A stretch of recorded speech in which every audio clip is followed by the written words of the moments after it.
Comedian Jon Stewart has been on a roll lately. He's been owning Republican politicians, shining light on issues that have been propagandized heavily by our mainstream media, and on top of that, last week, he utterly owned Larry Summers. So this has led to one individual making a conclusion about what Jon Stewart should do, specifically where he should take his advocacy next. And that is the presidency. Howard Stern is saying not only that Jon Stewart should run for president, but that he owes it to the country to do just that. As The Hill explains, if President Biden chose not to run for re-election, Stern said on his eponymous SiriusXM show, then he figured out who should run for president on the Democratic side.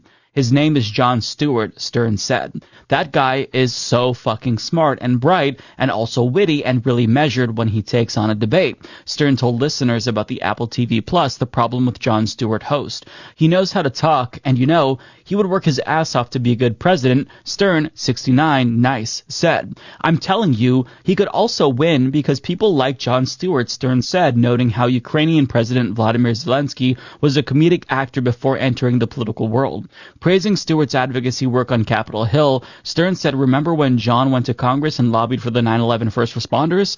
Watch when he talks to politicians and he confronts them, Stern said. Watch the guy. He just makes a lot of good points. He owes it to this country, Stern said. The guy would be terrific, and I think he'd do it, Stern added. So, for those of you who are longtime listeners to this show, you know that I have a very strong rule against celebrities and comedians getting involved in politics. I almost always shoot it down immediately.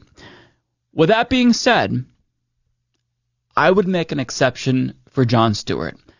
I think that being an effective politician also requires you to be an effective communicator, and Jon Stewart by far is one of the most effective communicators in our country. I mean, and I say this as somebody who, growing up, learning about politics, I learned about it from Jon Stewart, watching The Daily Show every single night, and he continues to impress. Now, I don't necessarily know that his politics would be as radical as mine if I saw an entire fleshed-out policy platform, but having said that, though, within the confines of our terrible neoliberal system, do I think that he could actually make a difference if he were to be elected president? Yeah, I do. I think that he could get a lot of things done. Having said that, though, I don't think that any one politician is a panacea. I've kind of moved past this thinking that one politician can and will save us. I think that those days are gone. I think that things are too bad for all of our solutions to be solved with just one individual. Real change has to come from the bottom up and not the top down. Having said that, though, I think that Jon Stewart, if he chose to run, could get a lot of good accomplished. But the question is, would he do it? Howard Stern says yes.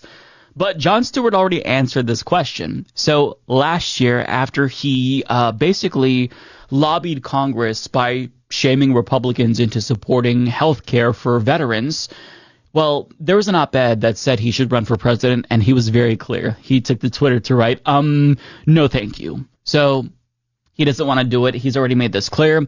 But, if I might add, I think that somebody who doesn't want to be president is really the best person, because there's so many people who seek out public office not necessarily because they have this belief system that they're adhering to or they're doing it for altruistic reasons. I think that most politicians, and this is a generalization, but I think it's true, I think that most politicians run for public office for self-aggrandizement. Somebody who doesn't want to be in public office is really the best person, because they're not thinking 2 to 3 steps ahead about their own career, what they can do when they get out and become a lobbyist for an industry that helped them get elected and then that they represented in Congress. We need someone who doesn't want to be president. And that's why I think that there was such a large amount of appeal for someone like Bernie Sanders. Even though he's run for president twice and is considering a third run if Biden doesn't run, it's clear that Bernie Sanders never wanted to do this. Back in 2016, actually 2015, before he announced his 2016 run, he was trying to get Elizabeth Warren to take on Hillary Clinton, but she didn't want to do it, so he chose to step up. And had he had broader political ambitions, don't you think he would have pursued them at an earlier age, not when he was in his 70s?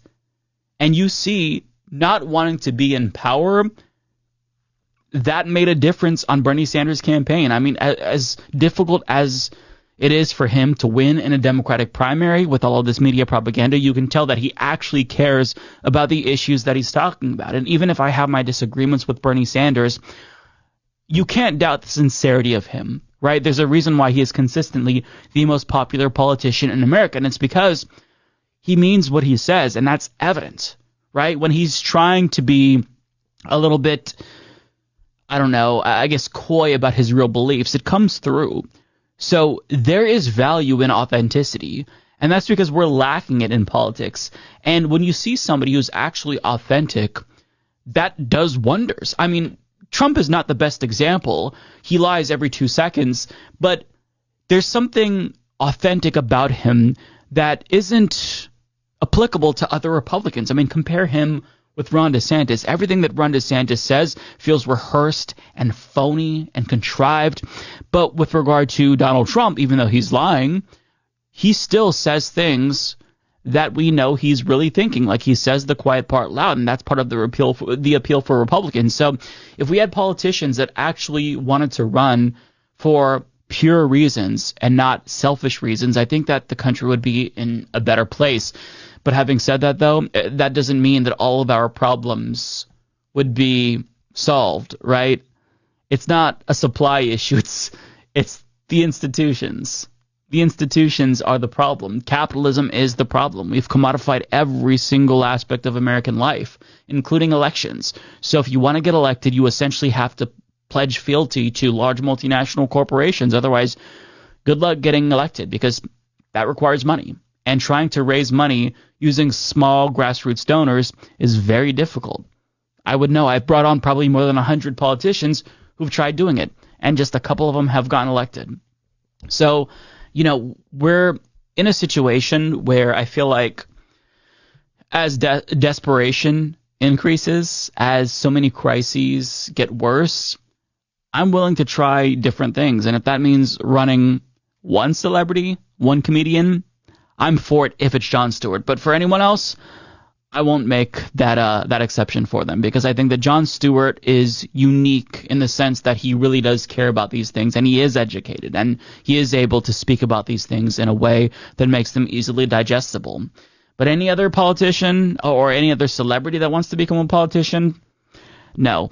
I'll write it off almost immediately, because I don't want somebody to get involved because they can. They have fame and name recognition. Therefore, they could become a member of Congress or a president. I want them to get involved if they actually want to fix the fucking issues that plague the country.